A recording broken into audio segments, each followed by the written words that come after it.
Wow, I'm very excited to be here with you today.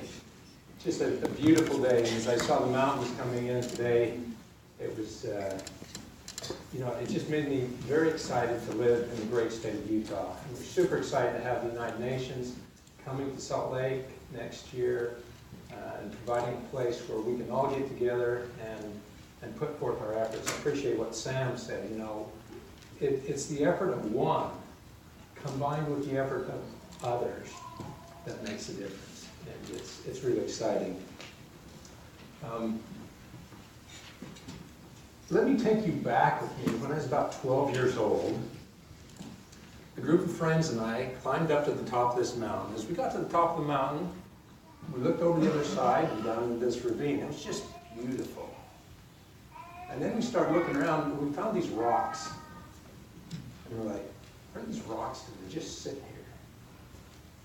What if we give them a push? And so you can imagine what happened as these rocks, we pushed them, now they start going down the other side. And as they went down the other side, they gained momentum, they gained energy. Some of them hit other rocks, little mini landslides started, and there was a lot of energy going on at the bottom of the ravine where previously there had been nothing going on. Little did I know that foreshadowed what I would be doing for my career. But instead of changing the potential energy of the rock to kinetic energy, I work with people and help them see their potential and change that potential into action. And people are not rocks. They can accomplish so much more if they just have someone to believe in them and someone to teach them. I loved what Jennifer was saying about the literature program that they have, or literacy program, sorry. They learn what they can do. Here's the challenge that we're looking at. I mean, these numbers are daunting. 1.4 billion people live on less than $1.90 a day. That's the level of extreme poverty right there. 2.6 billion people lack basic sanitation. 1.1 billion lack clean water. 1 billion people are unable to read.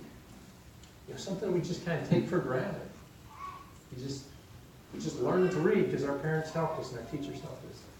And then 6 million children die from malnutrition annually. How sad is that? In a world where we have so much abundance, that we have children die because they don't have food.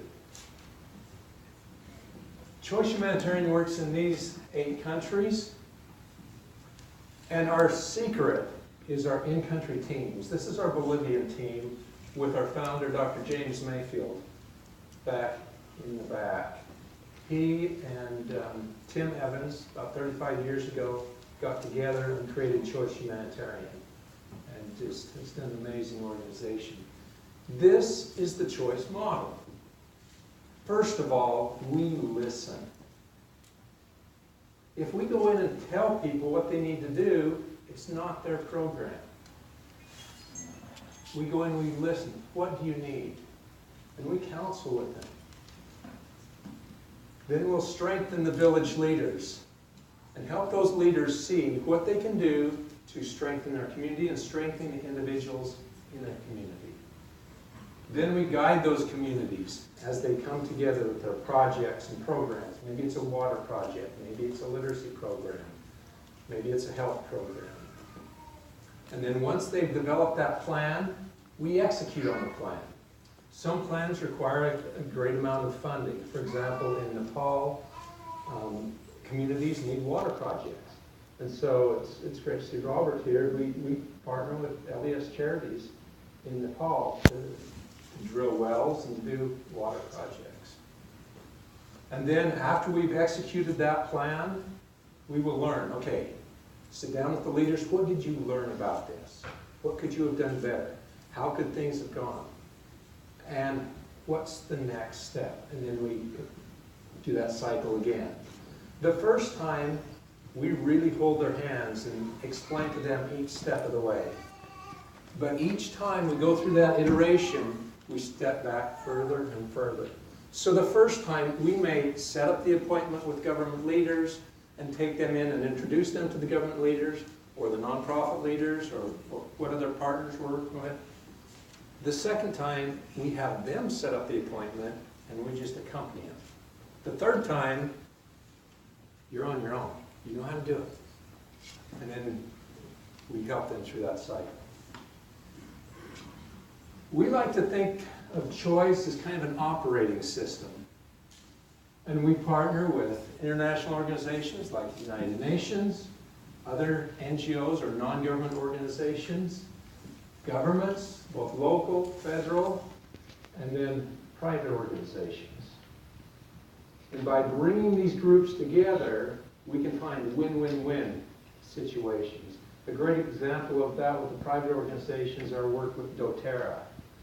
They source wintergreen and spikenard oil from Nepal. And so, because they're working with us, we're able to help them get right to the farmers. And some of these farmers, they don't know how to manage the markets and then deal with the complexities of selling their oil internationally. So we help bridge that gap. So doTERRA provides funding to help with distilleries and also classes. We train them on how to cultivate their crops so it can be better sustainable in that area. Our goal is that the communities become the problem solvers. So remember the rock that was sitting there on the top of the mountain that had great potential, but it wasn't until we pushed it off that all that action and momentum started happening down at the bottom of the ravine. These communities have tremendous potential and resources, but until we go in and help them recognize their potential and their resources, they can't do it. Nepal. We just finished a 3-year trial there, and Dr. Mayfield just sent me the draft of this book that will be coming out soon that explains the program in detail, how we work with these 13,000 families. Just a couple of data points. When we started with these 13,000 families in 2014, 14.1%, or about 2,000 of them, were in extreme poverty when we started the program. We worked with them. By 2015, in 1 year, we had cut that number in half. The next year, down to 1.5%. In 2017, 0.3% of those people who had been in extreme poverty were still in extreme poverty. All the rest of them were out. How did we do it? Economic development, small businesses, goat keeping, 445 new goat keeping businesses. We help develop loan programs with the local banks where we, Choice Humanitarian, and the federal government put money into the banks that were to be loaned to the extreme poor. And then we went through a community program, and that's all detailed in the book. But a very successful program. Let me just tell you this story of Radhika and Rajendra real fast, because this illustrates the point. So Radhika was from the Dalit caste, which is the lowest of the low caste in Nepal. In that caste, you can't do anything. When she was in 9th grade, her parents said, you know what, we're too poor, we can't keep you, we can't send you to school anymore. By the time she was 15, they had married her off to Rajendra. They moved into Rajendra's house with his parents and started their life. Well, there wasn't any opportunity for them. So as they talked back and forth, they decided that Rajendra would follow many of the Nepalis and go to Saudi Arabia to seek work there. He took a loan from the unscrupulous money lenders there, and headed to Saudi Arabia. He'd been there 2 weeks when the company closed down and sent him back without any money. So not only did he not have a job or any money, but now he had that money lender coming to him saying, "Pay me back now." Imagine how that made him and his wife feel. They struggled through, they started their family, had 3 children, and Regina said, "I'm going to try it again. I'm going to go again." So he headed off.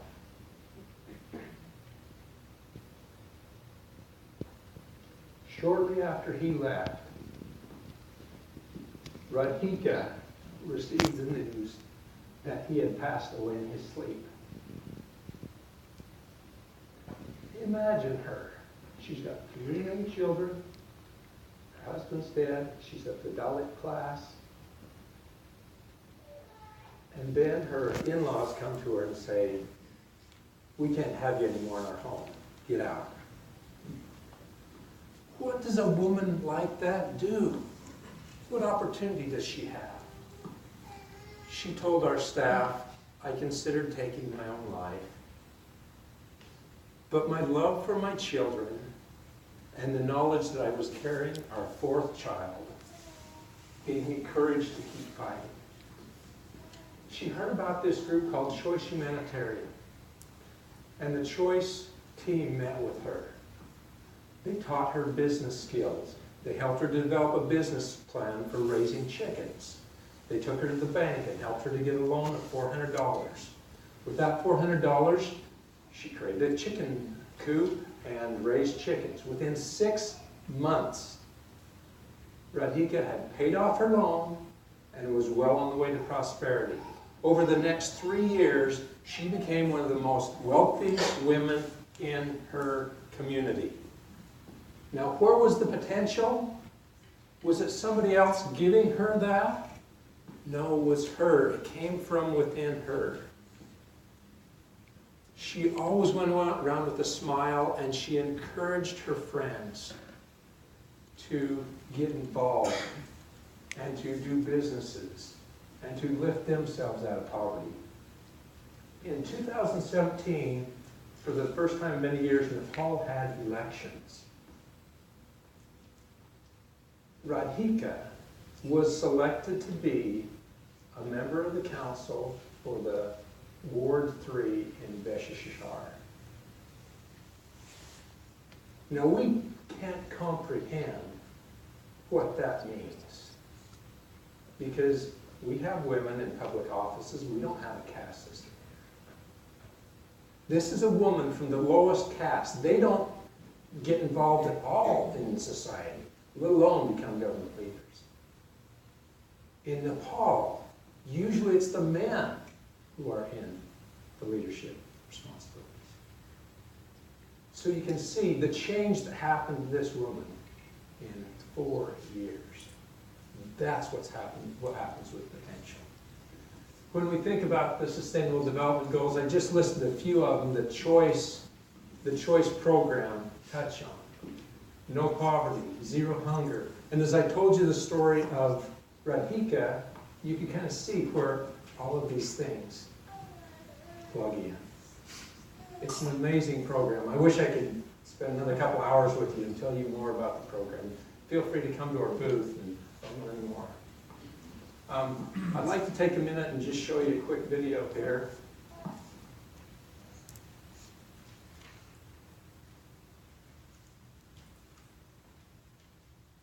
Do you want to make history? We do. Imagine being part of a revolution that eradicates extreme poverty. Countless organizations are attempting to eradicate this worldwide issue. Yet poverty continues to persist. Choice Humanitarian believes poverty is a symptom of something deeper than just economic disparity. It is the lack of opportunity and effective community organization. What does this mean? We believe a community that organizes toward a common goal is a community that is self-reliant. A self-reliant community solves their own problems. A community of problem solvers thrives. Choice Humanitarian believes that people in poverty can change their own lives and unleash their own potential. It begins with changing the way we gauge our world. and the role we play in it. Take for example Durga. She spends 4 hours of every day walking to obtain clean water. That's half your workday. This adds up.